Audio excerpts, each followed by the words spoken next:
মনের বিষয়টা আল্লাহ ছাড়া কেউ জানে না। আপনি দেখতে পারেন সমাজে অনেকে দাড়ি টুপি পাগড়ি জুব্বা সব লাগিয়ে ঘুরছে, তো বিশ্বাস করেন তাদের মনটা এমনও হতে পারে যে জানোয়ারের চেয়েও কুৎসিত, এমনও হতে পারে। আবার আপনি দেখবেন সমাজে এমন অনেক মানুষ ঘুরছে যারা হয়তো অনেক পাপে লিপ্ত মনে হচ্ছে, কিন্তু মনের মধ্যে সততা আছে।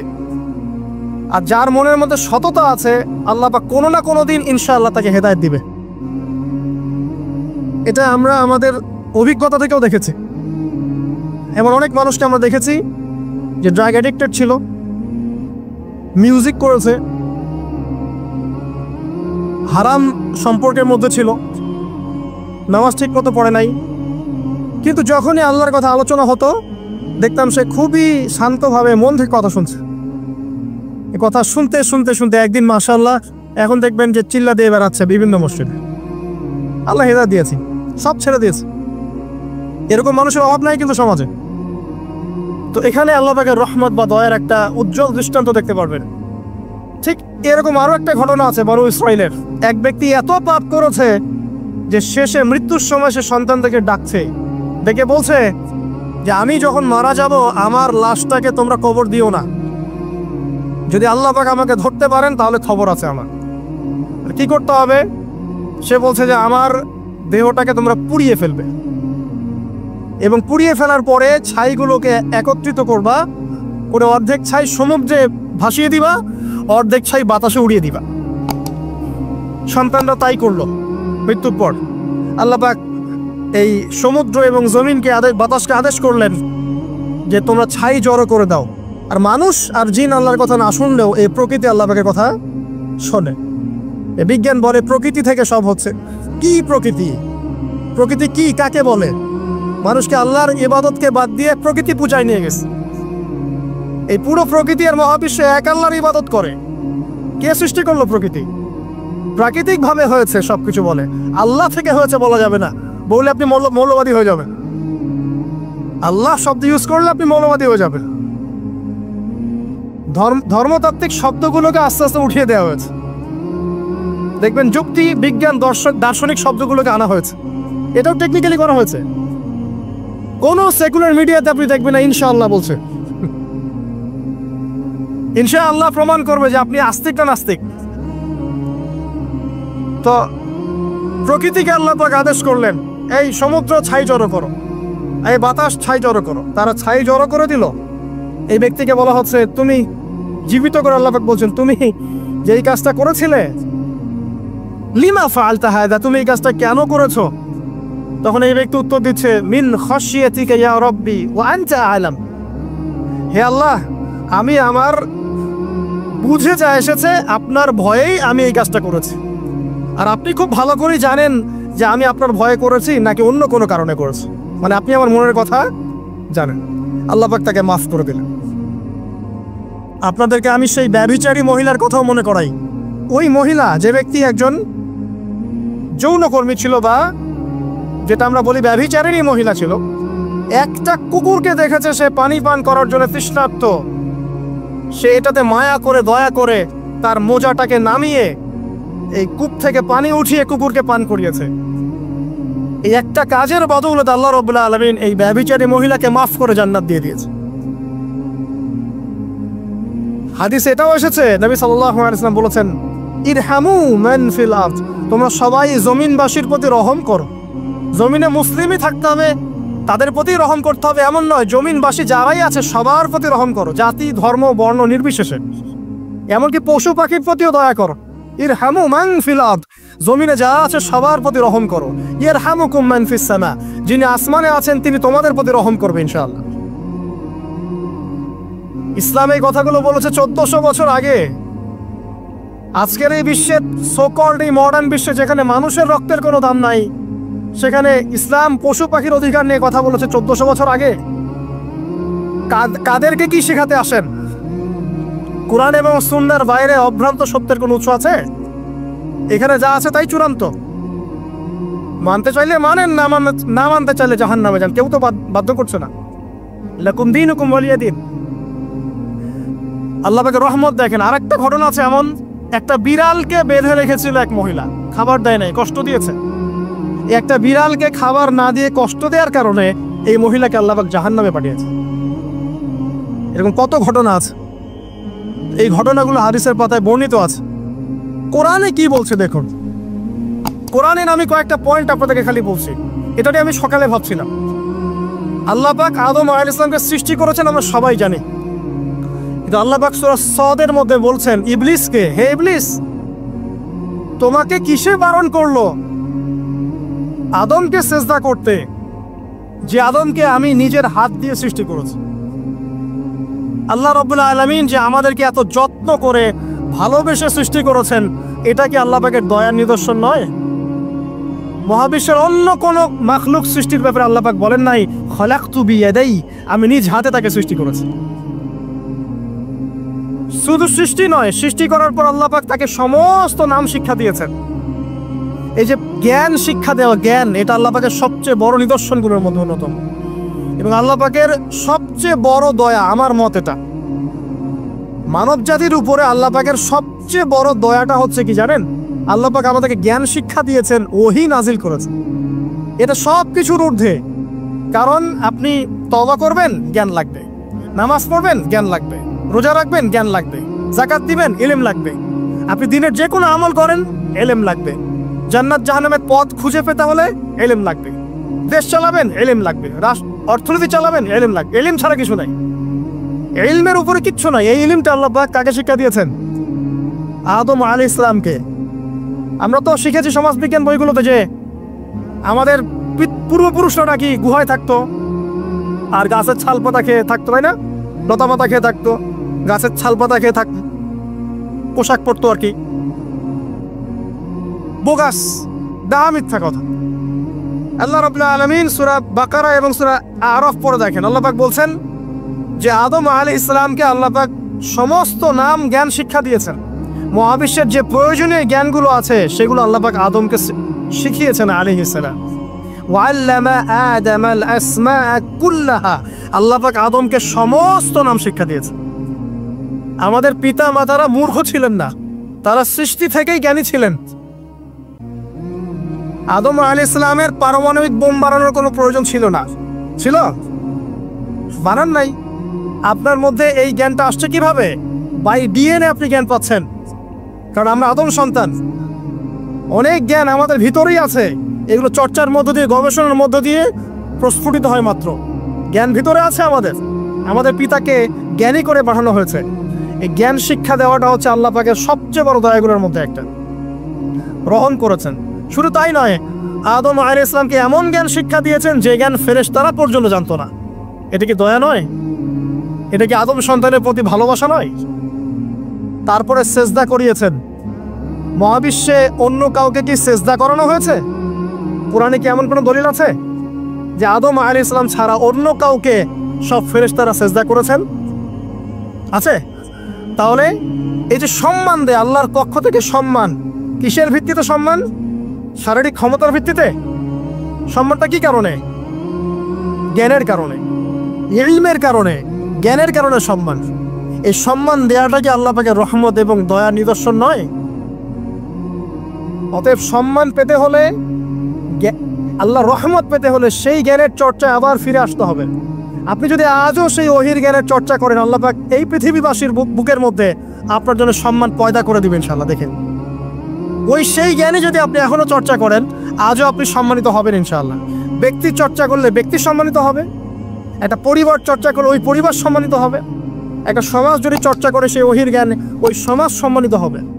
একটা দেশে যদি আপনি ওই ওহিভিত্তিক জ্ঞান ছড়িয়ে দেন, পুরো দেশকে আল্লাহ পাক সম্মানিত করবেন ইনশাআল্লাহ, পুরো জাতিকে সম্মানিত করবেন ইনশাআল্লাহ। আরো সামনে যান, এই যে আদম এবং হাওয়া আলাইহিস সালাম গাছের কাছে চলে গেলেন, ফল খেয়ে ফেললেন, কারণ আমরা আদম সন্তান, ভুল করি। আল্লাহ পাকের সাথে সাথেই বহিষ্কার করে দিয়েছেন? না, আল্লাহ পাক তওবা করার জন্য কালিমা শিখিয়ে দিয়েছেন। সুবহানাল্লাহ, তাদের কালিমা জানা ছিল না। আল্লাহ পাক বলছেন ফাতালাক্কা আদাম মির রাব্বিহি কালিমাত, আল্লাহ পাকের কাছ থেকে আদম আলাইহিস সালাম কিছু বাক্য শিখে নিলেন, যেই বাক্য দিয়ে ফাতাবা আলাই, সে আল্লাহর কাছে তওবা করলো। কোন সেই বাক্য? সূরা আরাফে আছে, রব্বানা যালামনা আনফুসানা ওয়া ইল্লাম তাগফির লানা ওয়া তারহামনা লানাকুনান্না মিনাল খাসিরিন। এই দোয়া কে শিখিয়ে দিয়েছে? আল্লাহ। এই তওবার বাক্য যে শিখিয়ে দেয়, এটা কি দয়ার পরিচয় নয়? আমরা আল্লাহর কাছে ফিরে যাব, তওবা করব, ইস্তেগফার করব, এই জ্ঞানটা শিখিয়ে দেয়া কি আল্লাহ পাকের দয়ার পরিচয় নয়? তাহলে আমরা কিভাবে ক্ষমা চাইতাম? কিভাবে ক্ষমা চাইলে আল্লাহ পাক সমস্ত গুনাহ মাফ করবেন, এই পদ্ধতিগুলো বলে দেয়া কি আল্লাহ পাকের দয়ার পরিচয় নয়? তারপর সামনে যান, পৃথিবীতে নামিয়ে দিয়ে আল্লাহ পাক ক্ষান্ত হয়ে যাননি। আল্লাহ রাব্বুল আলামিন আসমান থেকে হেদায়েতের গ্রন্থ পাঠিয়েছেন, বলেছেন এই গ্রন্থের মধ্যে যা আছে মেনে চললে তোমরা আবার জান্নাতে ফিরে আসবে ইনশাআল্লাহ। আল্লাহ পাক আদম এবং হাওয়া আলাইহিস সালাম এবং আদম সন্তান সবাইকেই সৃষ্টি করেছেন, উদ্দেশ্য হচ্ছে আল্লাহ পাক আমাদেরকে জান্নাত দিতে চান। আল্লাহ পাক চান যে আমরা যেন জান্নাতে যাই। যদি আমরা জান্নাতে যেতে না পারি পরকালে, একটা কারণে যেতে পারবো না, অনলি একটা কারণ, সেটা হলো আমাদের নিজের দোষে। একটা কারণ, যারা জাহান্নামে যাবে মানুষ এবং জিনদের মধ্যে, নিঃসন্দেহে মহাবিশ্বে তারা ছাড়া জাহান্নামে যাওয়ার উপযুক্ত কেউ ছিল না। ও জাহান্নামে যাওয়ার উপযুক্ত ছিল বলেই আল্লাহ পাক তাকে জাহান্নামে পাঠাবেন। আর যারাই জান্নাতে যাবে প্রত্যেকেই শুধু আমলের বদৌলতে যাবে না, বরং আল্লাহ পাকের রহমতেই যাবে। কেউই তার আমল দিয়ে জান্নাতে যেতে পারবে না। নবী সাল্লাল্লাহু আলাইহি ওয়াসাল্লাম এমন ভাষ্য বলছেন, ইল্লা আনা, আমিও না, ইল্লা বিরহমাতিল্লাহ, আমিও নয়, তবে আল্লাহ পাকের দয়া আমাকে ঘিরে ধরবে। আল্লাহ পাকের রহমত যাদের উপরে বর্ষিত হবে তারাই জান্নাতে যাবে ইনশাআল্লাহ। কে আমল দিয়ে যেতে পারবে না। যত আমলই করি বলা যাবে না এই আমলের বদৌলতে জান্নাতে যেতে পারবো। আল্লাহ পাক দয়া না করলে হবে না। আল্লাহ পাক চান যে আদম সন্তান যেন জান্নাতেই যায়। এই কারণেই সৃষ্টি করা, এই কারণেই আপনার ওহীভিত্তিক গ্রন্থগুলো পাঠানো, এই কারণে নবী রাসূল পাঠানো, আলেম ওলামা সৃষ্টি করা, মানুষকে সতর্ক করা, হায়াত দেয়া, বারংবার জীবনে চলতে ফিরতে আপনাকে এলান করা হয় আল্লাহর পথে ফিরে আসেন, আল্লাহর পথে ফিরে আসেন। এলান করা হয় না? বিপদ দিয়ে আপনাকে এলান করা হয় আল্লাহর পক্ষ থেকে। আপনি চলতে পথে হোঁচট খান, আল্লাহ আপনাকে এলান দেন, ফিরে আসো। চলছেন বিপথে, আল্লাহ পাকে এলান দেন, ফিরে আসো। আল্লাহ পাকের পক্ষ থেকে কিন্তু এগুলো আসে। অদ্ভুত একটা হাদিস বললাম, অদ্ভুত বলতে বলছি অ্যামেজিং হাদিস, যে একজন সাহাবী বলছেন, সালমান রাদিয়াল্লাহু আনহু, তিনি বলছেন যে যখন মুমিনের উপর বিপদ আপদ বালা মুসিবত আসে, তখন মুমিনের এই বিপদ আপদ বালা মুসিবত রোগ শোকের বদৌলতে আল্লাহ পাক তার গুনাহগুলোকে মাফ করে দেন এবং তার মর্যাদাকে বাড়িয়ে দেন, এবং সে আল্লাহর দিকে ফিরে আসার অনুশোচনা করার সুযোগ পায়। আর যখন কাফের মুশরিক বা ফাসিক মানুষকে এইসব রোগ ব্যাধি বিপদ আপদ বালা মুসিবত ঘিরে ধরে, তার দৃষ্টান্ত সেই উটের ন্যায় যে উটটাকে তার মালিক বেঁধে রেখেছে, এরপর ছেড়ে দিয়েছে।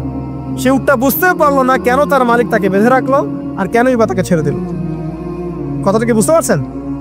যারা আল্লাহ দ্রোহী, তাদের উপর যখন বিপদ আপদ বালা মুসিবত আসতে থাকে, তারা বুঝে না যে কি জন্য আসলো আর কেন চলে গেল। কিন্তু মুমিন ব্যক্তি যারা মুসলিম, আল্লাহর অনুগত, তাদের বিষয়টা হচ্ছে এমন বিপদ আপদ বালা মুসিবত রোগ ব্যাধি তাদেরকে আল্লাহর দিকে ফিরিয়ে নিয়ে আসবেন ইনশাআল্লাহ। দেখুন, এই যে পৃথিবীতে নামিয়ে দেয়া, এরপর আল্লাহর পক্ষ থেকে ঐশী গ্রন্থগুলো পাঠানো, নবী রাসূল পাঠানো, আলেম ওলামা পাঠানো, আপনাকে হায়াত দেয়া, আপনাকে রিজিক দেয়া, এই শ্বাস নেওয়ার ক্ষমতা দেয়া, আপনাকে জ্ঞান বুদ্ধি দেয়া, বিবেক দেয়া। এই যে একটু আগে তেলাওয়াত করলো শুরুর আগে নবী মূসা আলাইহিস সালামের ঘটনা, বনু ইসরাইল একটার পর একটা অবাধ্যতা করেই গেছে। আল্লাহ পাক তারপরেও তাদের কাছে নবী পাঠিয়েছেন, নবী মূসাকে পাঠিয়েছেন। ফেরাউনের মতো জালেম শাসকের হাত থেকে বনু ইসরাইলকে আল্লাহ পাক উদ্ধার করেছেন। এটা কি দয়ার পরিচয় নয়? নবী মূসা আলাইহিস সালাম গাছের নিচে বসে আছেন, খাবার নাই, বাসস্থান নাই, কিচ্ছু নাই, বরং তার গায়ে একটা অপবাদ দেওয়া হয়েছে যে তিনি নাকি একজন মানুষকে খুন করেছেন, অথচ তার ইন্টেনশন সেটা ছিল না। তিনি একটা ঘুষি দিয়েছেন লড়াই থামানোর জন্য, ওই এক ঘুষিতেই সেই ব্যক্তি ডেড। এবার তিনি গাছের নিচে বসে দোয়া করছেন, রব্বি ইন্নী লিমা আনজালতা ইলাইয়া মিন খায়রিন ফাকির। আল্লাহ, আমি নিঃস্ব অসহায় হয়ে এখানে বসে আছি, তুমি আমার উপর তোমার যে রহমত পাঠাবে আমি তার ভিখারি হয়ে বসে আছি। দোয়া করার সাথে সাথেই ওই শুআয়ব আলাইহিস সালামের মেয়ে হেঁটে হেঁটে চলে আসলো। তিনি স্ত্রী পেলেন, তিনি শ্বশুর পেলেন, একজন নবী পরিবার পেলেন, বাসস্থান পেলেন, চাকরি পর্যন্ত পেলেন। 8 বছর তিনি রাখালি করেছেন সোহাইব আলাইহিস সালামের ফার্মের মতো। দয়া মুহূর্তেই চলে আসবে, শুধু আল্লাহর দিকে অভিমুখী হলেই হয়, এগুলো দয়া। আইয়ুব আলাইহিস সালামের কথা মনে আছে না? দীর্ঘদিন রোগে ভুগছেন, চিকিৎসা হচ্ছে না, ভালো হচ্ছে না, শেফা হচ্ছে না। এখানে যারা আধ্যাত্মিকত্ব নিয়ে পড়াশোনা করেন, লেখালেখি করেন, তারা বলেছেন তাদের কিছু কিতাবের মধ্যে, রোগটা যখন এমন একটা পর্যায়ে চলে আসলো যে তিনি জিহ্বাটা নড়াতে পারছেন না, কারণ তিনি আল্লাহ পাকের জিকির করতে প্রচণ্ড ভালোবাসতেন। এক পর্যায়ে রোগটা এমন একটা জায়গায় চলে আসলো যে জিহ্বাটা তিনি নড়াতে কষ্ট হচ্ছে। তখন গিয়ে তিনি বলছেন, রব্বি আন্নী মাসানি আদ-দুররু ওয়া আনতা আরহামুর রাহিমিন, হে আল্লাহ, আমাকে কষ্ট স্পর্শ করেছে, আর তুমি তো ক্ষমাকারী, রহমকারীদের মধ্যে সর্বশ্রেষ্ঠ রহমকারী। আমি জিকির করতে পর্যন্ত পারছি না, আল্লাহ আমার রোগটা শেফা দিয়ে দাও। বলার সাথে সাথে আল্লাহ রাব্বুল আলামিন প্রস্রবণ ঝর্ণা তৈরি করলেন, এখানে গোসল করো, শেফা হয়ে গেল। এগুলো কি রহমতের পরিচয় নয়? এখানে এক্সট্রা স্কলার এমনও বলেছেন, আজকে আমরা যারা বাহ্যিক সৌন্দর্য নিয়ে বেশি গর্ব করি আর কি, আত্মিক সৌন্দর্যের চাইতে বাহ্যিক সৌন্দর্য নিয়ে যারা বেশি গর্ব করি, যদি আল্লাহ পাক আমাদের পোশাকটাকে পরিবর্তন করে দেন, আত্মাটাকে দেহের পোশাক দেন আর দেহটাকে আত্মার পোশাক বানায় দেন, তাহলে দুর্গন্ধে কি আমাদের সামনে আসতে যাবে না। কথা বলে বুঝতে পারছেন না? আইয়ুব আলাইহিস সালামের আত্মাটা ছিল পবিত্র, পরিশুদ্ধ, তার দেহের মধ্যে রোগ হয়েছিল। আর এই পুরো বিশ্বের ম্যাক্সিমাম লোকের মানুষের রোগ এখন আত্মায়, দেহে নয়। আবার বলছি, হয়তো বুঝতে পারছেন না। আইয়ুব আলাইহিস সালামের রোগটা হয়েছিল দেহে, বাইরে। তার আত্মা ছিল পবিত্র, পরিশুদ্ধ আত্মা। দেহের রোগের একটা পর্যায়ে যখন জিহ্বাটায় ইফেক্ট হলো, তখন জিকির করতে তার কষ্ট হচ্ছে, তখন তিনি দোয়া করছেন, আল্লাহ আমার এই রোগটাকে শেফা দিয়ে দাও। আর এখনকার পুরো জেনারেশন, এই সভ্যতার রোগ হচ্ছে ভিতরে, আত্মায়। দেহের রোগের চাইতে এদের আত্মার রোগটা বেশি। এখন এই আত্মাটাকে যদি দেহ বানিয়ে দেওয়া হয় আর দেহটাকে আত্মার পোশাক পরিয়ে দেওয়া হয়, দুর্গন্ধে কেউ সামনে আসতে চাবে না। তাই আইয়ুব আলাইহিস সালামের সেই দোয়া এখন আমাদের বেশি করা উচিত। রব্বি আন্নী মাসানি আদ-দুররু ওয়া আনতা আরহামুর রাহিমিন, আল্লাহ আমাদের আত্মায় রোগ এসেছে, এটাকে তুমি শেফা দাও। দেহের রোগ লেস ইম্পর্টেন্ট, আত্মার রোগটা বেশি ইম্পর্টেন্ট। এরকম নিদর্শন কোরআনের পাতায় পাতায় ছড়িয়ে আছে। আসহাবুল কাহফ, পুরো সমাজ ওদেরকে মেনে নিচ্ছে না, গুহায় চলে গেলেন, ঘুম পাড়িয়ে দিলেন আল্লাহ পাক। 309 বছর, কত বছর? 309 বছর একটা দোয়ার বদৌলতে। তারা বলেছিল, রব্বানা আতিনা মিন লাদুনকা রাহমা ওয়া হাইয়্ লানা মিন আমরিনা রাশাদা। আল্লাহ পাক শুধু ঘুম পাড়িয়ে রাখলেন না, তাদের মধ্য দিয়ে আল্লাহ পাক পুরো একটা সভ্যতাকে হেদায়েত করে দিলেন। যে সভ্যতা বিশ্বাস করতো না যে পরকাল বলে কিছু আছে, দাকিয়ানুস বাদশার সেই জুলুম থেকে আল্লাহ পাক এই 10 জন বা 9 জন যুবককে বাঁচালেন, ওদেরকে কিয়ামত পর্যন্ত কোরআনের পাতায় স্থান দিলেন, নিদর্শন বানালেন, এবং তাদের মধ্য দিয়ে একটা পুরো সভ্যতাকে হেদায়েত দিলেন। সুবহানাল্লাহ। যেখানে যাবেন এই নিদর্শন। আর কার কথা বলবো? যুলকারনাইন, মনে আছে? কোন সূরা আছে যুলকারনাইনের কথা? সূরা কাহফ। আল্লাহ পাক তাকে এমন রহমত করেছিলেন যে মাশরিক মাগরিব, মানে পূর্ব পশ্চিম পর্যন্ত তাকে রাজত্ব দিয়ে দিয়েছে। আজকে তো আমরা এই সামান্য একটু ক্ষমতা পেলেই আমাদের কেউ চেনে না, গায়ে হাতি দেওয়া যায় না, ঠিক আছে? মানে তখন সে নিজেকে মনে করে যে সে এই পৃথিবীর সবকিছু, বাকি মানুষ আর মানুষ না।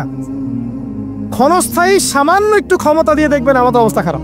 আমাদের এই যে জীবন, আমাদের রিজিক, আমাদের পরিবার, আমাদের সুস্থতা, আমাদের জ্ঞান, আমাদের সমাজ বলেন, রাষ্ট্র, আমাদের অর্থনীতি, এই বিশ্ব, এই সব কিছুই একটা বিষয়কে কেন্দ্র করে টিকে আছে।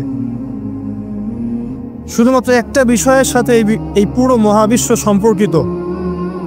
আমাদের জীবনের প্রতিটা বিষয় শুধুমাত্র এবং শুধুমাত্র আল্লাহ পাকের রহমতের উপর টিকে আছে।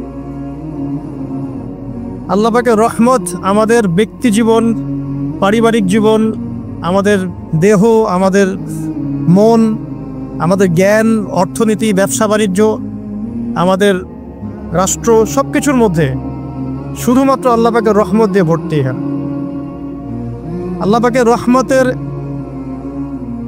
এত বিশাল সমুদ্র যেটা উপলব্ধি করার ক্ষমতা আমাদের নাই।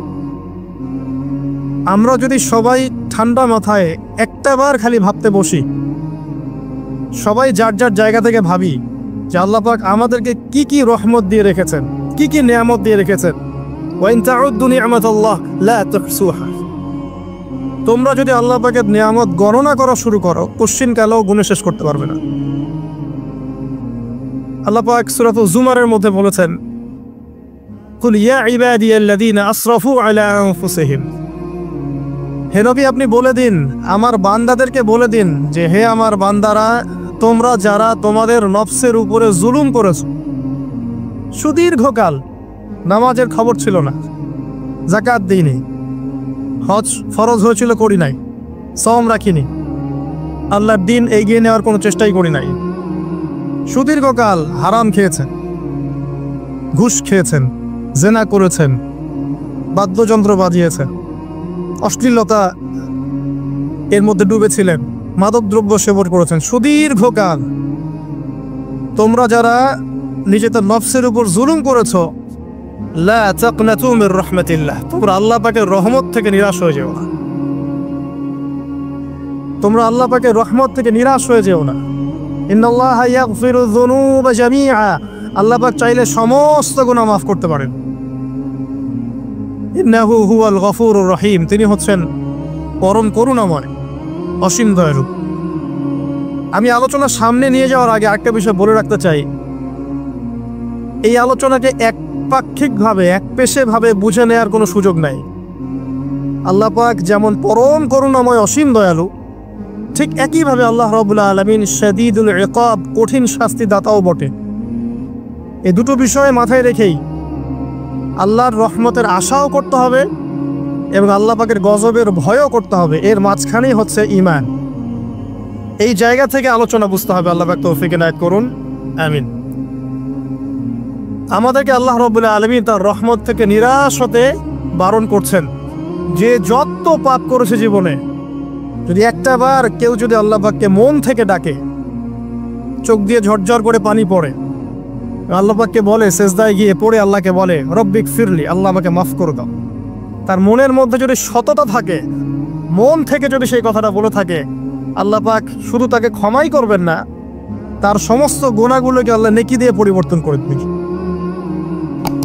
একটা হাদিস পড়ছিলাম, নবী করিম সাল্লাল্লাহু আলাইহি ওয়াসাল্লাম তিনি বলছেন যে লাম্মা কাদাল্লাহুল খালক, যখন আল্লাহ রাব্বুল আলামিন এই মহাবিশ্ব সৃষ্টি করেন, তখন আল্লাহ রাব্বুল আলামিন কাতাবা কিতাবান, একটা কিতাব লিখেছেন। একটা কিতাব আছে আল্লাহর কাছে, কাতাবা কিতাবান ফাহুয়া ইনদাহু ফাওকাল আরশ, যেই কিতাবটা আল্লাহর নিজের কাছে আছে আরশের উপরে। সেখানে আল্লাহ পাক লিখে রেখেছেন, কি লিখেছেন? ইন্না রাহমাতি সাবাকাত গদাবি, প্রতিটা ক্ষেত্রেই আমার রহমত, আমার দয়া, আমার করুণা আমার গজবকে পরাজিত করেছে। মানে আল্লাহ রাব্বুল আলামিনের গজব, এর উপরে আল্লাহ পাকের রহমত অবস্থান করছে।